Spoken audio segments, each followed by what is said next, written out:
স্নিগ্ধ সৌন্দর্যের টানেই আমরা বারবার ছুটে চলে যাই কোনো এক অজানার উদ্দেশ্যে। সেই দিনও আমরা চলে গিয়েছিলাম স্নিগ্ধ সৌন্দর্য উপভোগ করতে গঙ্গার পাড়ে। আর এই সৌন্দর্যটা তোমাদের সাথেও ভাগ করে নেবার জন্য কিছুতেই ফ্রেমে বন্দি করতে লোভ সামলাতে পারলাম না।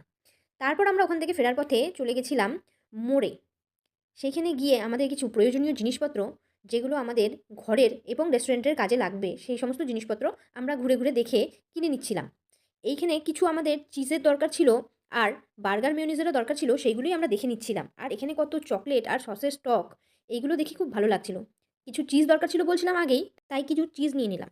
এদিকে দেখছিলাম কিছু গ্রিন পিস, আর এদিকে দেখো কি সুন্দর চপড ভেজিটেবল। আজকাল মানুষের জীবনযাপন কত সহজ হয়ে যাচ্ছে, সবকিছুই হাতের কাছে। আর তখনই আমাদের কাছে চলে আসে একটা বার্গারের অর্ডার, তাই আমরা একটু সময় নষ্ট না করে তাড়াতাড়ি বাড়িতে এসে বার্গারটা রেডি করে ফেললাম।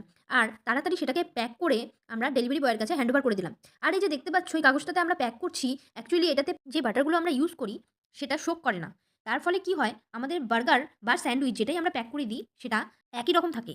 আজকের জন্য এইটুকুই, আগামীকাল আবার দেখা হচ্ছে। টাটা।